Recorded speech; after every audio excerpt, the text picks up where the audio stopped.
Hello friends, आप कैसे हैं? I hope you are doing well. इस वीडियो में हम क्या पढ़ने वाले हैं? क्लास 7 चैप्टर 1 ज्योग्राफी का, जिसका नाम है दी एनवायरनमेंट। हम इसके बारे में फुल डिटेल में सब कवर करने वाले हैं और हम लोग इसमें कौन कौन से टॉपिक कवर करने वाले हैं, जिसमें आप ये देख सकते हो कि एनवायरनमेंट क्या होता है, मैं आपको ये बताऊंगा। और साथ ही साथ मैं आपको ये भी बताऊंगा कि इसको दो पार्ट में, दो कंपोनेंट में डिवाइड किया गया है, जिसका नाम होता है बायोटिक और एबायोटिक। ये इसके बारे में भी हम डिस्कस करेंगे। और साथ में हम ये भी पढ़ेंगे कि इसको एनवायरनमेंट को हमने 3 लेयर में हम लोग ने डिवाइड किया है, जिसको हमने लिथोस्फीयर, हाइड्रोस्फीयर और एटमॉस्फेयर में डिवाइड किया है। अब इन तीनों को भी पढ़ेंगे, फुल डिटेल में पढ़ेंगे, और तीनों का कॉम्बिनेशन जिसको हम लोग बायोस्फीयर बोलते हैं, हम ये भी पढ़ेंगे।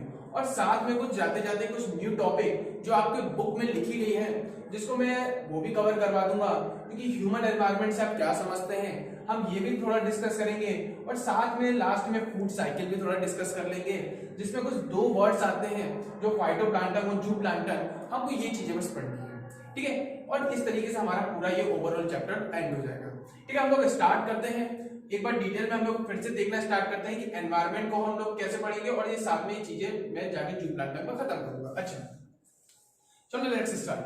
एनवायरनमेंट क्या होता है? एनवायरनमेंट मैंने नाम बोलते ही सबसे पहले ये हमारा सवाल उठता है कि सर ये एनवायरनमेंट होता क्या है? देखिए, एनवायरनमेंट बहुत सिंपल है। एनवायरनमेंट आप हर चीज ऐसे बोल सकते हैं कि ह्यूमन जो है उसके साथ साथ आप इंटरेक्ट कर जाए वो किसी आसपास की चीजों के साथ, चाहे वो एनिमल्स हो, चाहे वो कोई ऑब्जेक्ट हो, चाहे वो कोई रिसोर्स हो, उससे आप इंटरेक्ट कर जाए यदि ह्यूमन के साथ, तो इन सभी चीजों को मैं इन ओवरऑल में उसको क्या बोल दूंगा? एनवायरनमेंट। चाहे उसमें लिविंग थिंग आती हो, चाहे वो नॉन लिविंग थिंग आती हो। Living thing in the sense कि यदि मैं ह्यूमन हूं और मैं यदि किसी से एनिमल के साथ इंटरेक्ट कर रहा हूं, तो ये भी एनवायरनमेंट का हिस्सा है। और साथ में यदि मैं कोई नॉन लिविंग थिंग या वाटर हुआ, एयर हुई, ठीक है, चट्टान हुए, रॉक्स हुए, तो इन सबसे भी मैं मतलब इंटरेक्ट कर जाऊं, तो ये नॉन लिविंग थिंग है, तो ये भी एनवायरनमेंट के अंदर आने वाली है। तो आप लोगों को समझ में ये आ गया होगा कि सर एनवायरनमेंट का मतलब हम समझ गए, ठीक है। और एनवायरनमेंट को मैंने 2 कंपोनेंट में डिवाइड किया है, 2 कैटेगरी में मैंने डिवाइड किया है, जिसका पहला है बायोटिक और दूसरा है एबायोटिक। फिर से रिपीट कर रहा हूं, पहला है बायोटिक, एबायोटिक। अच्छा, बायोटिक क्या होता है? सर देखिए, बायोटिक का मतलब क्या होता है कि जो भी कंपोनेंट जो आपकी लिविंग थिंग से हो जाए, ऐसा फिनोमेना को हम लोग बोलते हैं बायोटिक कंपोनेंट। क्या बोला मैंने? जो लिविंग थिंग जिसमें आ जाए, जो लिविंग थिंग आ जाए, यदि उससे डील हम लोग करते हैं, तो वो कौन है? बायोटिक। अच्छा, बायोटिक कौन कौन क्या हो सकता है? जिसमें आप एनिमल्स आ सकते हैं, एनिमल्स हो सकते हैं, हम खुद आ सकते हैं, ह्यूमन भी आ सकते हैं, तो ह्यूमन को भी हम लोग बोल सकते हैं, तो ह्यूमन भी इसमें हम लोग बोल सकते हैं। तो देखिए, ये सब दोनों, इसमें हम ट्रीज भी आ सकती है, वो भी लिविंग थिंग में आते हैं। तो क्या ये बायोटिक हो गई? अच्छा, दूसरा कंपोनेंट क्या है सर? एबायोटिक। तो ये जस्ट बायोटिक का आप अपोजिट कर दीजिए, आपको बायोटिक का एबायोटिक मिल जाएगा। एबायोटिक क्या होता है? जो नॉन लिविंग थिंग कंपोनेंट है, वो पूरे का पूरे एबायोटिक में आते हैं। सर नॉन लिविंग थिंग में क्या क्या आते हैं? तो ये देखिए, सॉइल आ गया, नॉन लिविंग थिंग है, इसमें क्या लाइफ है? नहीं है। अच्छा सर, वाटर आ सकता है, वाटर में क्या लाइफ है? नहीं है, तो ये नॉन लिविंग थिंग है। सर रॉक्स आ सकता है, एयर आ सकती है, देखिए कितने सारे नॉन लिविंग थिंग चीजें, सॉइल, वाटर, रॉक्स, एयर, ये सब के सब क्या है? एबायोटिक है। और ये भी किसके पार्ट है? पूरे एनवायरनमेंट के पार्ट है। तो ये चीजें आपको समझ में आई होगी समझ में, हमने इसके बारे में हमने कवर कर लिया है। अच्छा, अब हम इसके बाद हम लोग लेयर के बारे में बात करेंगे। लेयर में हमने 3 चीज हमको पढ़ना है। एक हमको पढ़ना है लिथोस्फीयर पढ़ना है, पहला कौन सा पढ़ना है? लिथोस्फीयर पढ़ना है, फिर हाइड्रोस्फीयर पढ़ना है, देन एटमॉस्फेयर पढ़ना है। 3 लेयर होती है, हमको उसको फुल डिटेल में पढ़ना है। एवरीथिंग बस बने रहिए आप। क्या है देखिए, एनवायरनमेंट को मैं पहले पार्ट में करता हूं लिथोस्फीयर। देखिए, लिथोस्फीयर का मतलब ये होता है कि जो सॉइल वाला पार्ट है, जो अपर मोस्ट, जो रॉकी सब्सटेंस है, जहां मिनरल्स वगैरह मिल रहे हैं हमको, जहां लैंड है, जहां हम लोग रह रहे हैं, ठीक है, वो चीजें, उन सबको कलेक्टिवली मैं क्या बोल दूंगा? मैं उसको बोलूंगा लिथोस्फीयर। ये एक ऐसी लेयर है जो रॉकी सब्सटेंस है, जो मिनरल्स है, जो हार्ड है बहुत ज्यादा, वो कौन हो जाती है? लिथोस्फीयर। क्या इमेज बनती है? जमीन, जहां हम लोग रहते हैं, जहां हमारे घर है, ठीक है, हम पानी में तो बना नहीं सकते, तो क्या होता है? ये लिथोस्फीयर होता है। अच्छा सर, लिथोस्फीयर के बाद हाइड्रोस्फीयर। देखिए, हाइड्रो का मतलब होता है, क्या बता दूं?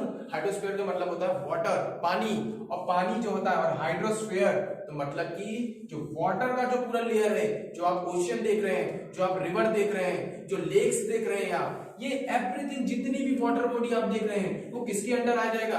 किसके अंडर आएगा? बोलिए, हाइड्रोस्फीयर के अंदर आ जाएगा। ये सब वाटर वगैरह जो रिलेटिव चीजें हैं, जिसमें लेक्स आ जाएगा, जिसमें रिवर आ जाएगी, जिसमें ओशियन आ जाएगा, जिसमें सी आ जाएंगे, सबके सब ये हाइड्रोस्फीयर के अंदर होते हैं, है ना। हम लोग देखते हैं वाटर जो हमको 3 स्टेट में मिलते हैं, आइस के फॉर्म में मिल जाता है, लिक्विड के भी फॉर्म में मिल जाता है, और वाटर वेपर जो कि गैस के फॉर्म में भी मिल जाता है। तो वाटर तो बहुत हर जगह प्रेजेंट है।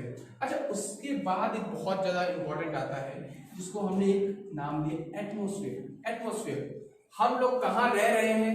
कहाँ रह रहे हैं? एटमॉस्फेयर में सर्वाइव कर रहे हैं। क्यों? क्योंकि यदि एटमॉस्फेयर ना हो तो हम ब्रीथ नहीं कर पाएंगे। ब्रीथ नहीं कर पाएंगे इसलिए क्या है कि एटमॉस्फेयर जो एयर वाला जो जोन है, जो एयर वाला जो जोन है, जो अर्थ को ब्लैंकेट करके रखिए, जो ये अर्थ है, ये अर्थ है, मान लीजिए छोटा सा डायग्राम मैंने बनाया है, ये अर्थ को चारों तरफ ये इसके पूरा एयर पूरा भरा हुआ है, पूरा ये ब्लैंकेट है, पूरा एनवेलप है, पूरा उसको उसने कवर किया है। ये पूरा एयर वाला जो जोन है, मैं इसको क्या बोल दूंगा? एटमॉस्फेयर। क्या मैं बोल दूंगा इसको? एटमॉस्फेयर। ये चीज आ गई आपको समझ में? ये चीज आ गई होगी समझ में, ठीक है। तो मैंने लिथोस्फीयर बता दिया, जहां आपको मिनरल्स वगैरह काफी मिलेंगे। आपको मिनरल्स वगैरह यहाँ काफी मिलने वाले हैं, चाहे वो हर टाइप के मेटल्स हो, नॉन मेटल्स हो, ठीक है। तो यहाँ हमको ये चीजें मिलती हैं, ठीक है। हाइड्रोस्फीयर में हमको वाटर बॉडी की हमने बात कर ली, पूरी वाटर बॉडी हाइड्रोस्फीयर में आता है। एटमॉस्फेयर के मैंने बारे में बात किया कि जो भी जो अर्थ के जो सराउंडिंग जो जितने भी जोन है वो एटमॉस्फेयर में आता है। अर्थ के जो सराउंडिंग एरिया में जो भी जोन है वो एटमॉस्फेयर में आता है। चलिए अब ये जरा ध्यान दीजिए, अब जरा ध्यान दीजिए, क्योंकि मैं बहुत ज्यादा इंपॉर्टेंट चीजें बताने वाला हूं। लिथोस्फीयर को मिला दीजिए, हाइड्रोस्फीयर को मिला दीजिए, और एटमॉस्फेयर को भी लाके मिला दीजिए, एटमॉस्फेयर को भी लाके मिला दीजिए। तो तीनों को यदि मैं मिला दूंगा तब एक और स्फीयर बनता है जिसको मैं बोलता हूं बायोस्फीयर। क्या मैं बोलता हूं? बायोस्फीयर। देखिए किस तरीके से, ये मान लीजिए लिथोस्फीयर है, ये मान लीजिए लिथोस्फीयर है, मैंने शॉर्ट में लिख दिया, ठीक है, समझ रहे हैं आप। फिर उसके बाद मैंने एक और मैंने मिला दिया, क्या है? ये हाइड्रोस्फीयर, ठीक है। ये मैंने क्या बना दिया? पानी वाली जो जितनी भी चीजें थी वो मैंने उसको लिथोस्फीयर में मिला दिया, ठीक है। अब उसके बाद मैंने एक और चीजें मिला दी जिसका नाम था एटमॉस्फेयर। एटमॉस्फेयर जितने भी एयर वगैरह जो था वो मैंने मिला दिया इसमें, ठीक है। अब ये देखिए तीनों को मैंने मिला दिया, लिथोस्फीयर, हाइड्रोस्फीयर एंड एटमॉस्फेयर, तीनों को मिलाने के बाद जो हमारा जो एक बन रहा है ये जोन, ये आप देखिए कॉमन है सब में, ये तीनों में कॉमन दिख रहा है। इसको मैं कौन सा नया जोन दे दूंगा? तो वो मैं इसको जो नया जोन दूंगा ये है बायोस्फीयर। क्या है नाम? ये इसका नाम है बायोस्फीयर। ये देखिए बायोस्फीयर। अब आई थिंक आपको समझ में आ गया होगा पूरा, ठीक है। तो हमने चैप्टर के मोस्ट पार्ट हमने कवर कर लिया है। अब हमको कुछ एक नई नई चीजें जो आपके सिलेबस में है वो हमको डिस्कस करना पड़ेगा, ठीक है। तो देखिए कौन सा है? सबसे पहले ह्यूमन एनवायरनमेंट। जरा नाम को देखिए, नाम को देखिए, नाम से पता चल रहा है ह्यूमन एनवायरनमेंट। जो एक ऐसा एनवायरनमेंट जो कौन बना रहा है? कौन बना रहा है? वो ह्यूमन बना रहा है, हम लोग बना रहे हैं, मैन बना रहे हैं। तो ठीक है, तो ह्यूमन एनवायरनमेंट एक ऐसा एनवायरनमेंट जो क्रिएटेड बाय द ह्यूमंस, तो वो हो गया ह्यूमन एनवायरनमेंट। अच्छा, इसमें क्या क्या आ सकता है? पार्क, इंडस्ट्रीज, चीजें, फर्म वगैरह, फैक्ट्री वगैरह इंस्टॉल करना, ये सब क्या है? ये पार्क वगैरह कौन बनाता है? ये ह्यूमंस बनाते हैं। दैट्स व्हाई कि ये कौन हो जाएंगे? ह्यूमन एनवायरनमेंट हो जाएगा। इसमें कौन कौन आ सकता है? पार्क वगैरह आ सकती है, फर्म आ सकती है, जिनको फैक्ट्रीज बोल सकते हैं हम लोग, फैक्ट्रीज वगैरह इसमें आ सकती है, इंडस्ट्री वगैरह आ सकती है। जितने भी चीजें एनवायरनमेंट ह्यूमन बना रहा है, दैट मींस ये ह्यूमन एनवायरनमेंट हो गया। आई थिंक बात समझ में आ गई होगी। लास्ट इसका एक टॉपिक है, इसका एक लास्ट टॉपिक है जिसको हम बोलते हैं फूड साइकिल। क्या बोलते हैं इसको? Food cycle. ये लास्ट टॉपिक है इस चैप्टर का। देखिए बस फूड साइकिल जो है, इसको फूड साइकिल का मतलब ये होता है कि चीजें एक दूसरे पे डिपेंड है। हम जो है किसी पे डिपेंड है, किसी ना किसी पे डिपेंड है कि हम उससे फूड लें, और वो दूसरा व्यक्ति किसी और पे डिपेंड है कि वो कि कहीं और से ले रहा है। फॉर एग्जाम्पल देखिए कि जो प्रोड्यूस कर रहा है, जो खाना बना रहा है, जो प्राइमरी है, जो पहले खाना बना रहा है, वो होता है फाइटोप्लैंक्टन। कौन होता है? फाइटोप्लैंक्टन। ये देखिए नाम बहुत अजीब है लेकिन रटना पड़ेगा, इसको याद कर लीजिएगा। फाइटोप्लैंक्टन, मन में बोलिए, याद हो जाएगा। फाइटोप्लैंक्टन जो प्रोड्यूस कर रहा है, जो खाना बना रहा है, और इसका खाना बनाया हुआ कोई और खा रहा है, जो प्राइमरी जो उसको खाना खा रहा है, फॉर एग्जाम्पल यदि कोई वो पौधा हुआ, उस पौधे ने खाना बनाया, तो उस पौधे को खाने वाला कौन था? काऊ हो सकता है, काऊ हो सकती है, गाय खा जाती है, रैबिट हो सकता है, रैबिट भी खाते हैं। तो ये सब क्या है कि ये जो इनको खाने वाला कौन है उसको मैं बोलूंगा जूप्लांक्टन। ये एनिमल्स होते हैं, ये एनिमल्स होते हैं जूप्लांक्टन। जूप्लांक्टन जो फाइटोप्लैंक्टन जो प्लांट्स को खाते हैं, ठीक है। और इस जूप्लांक्टन को कौन खाएगा?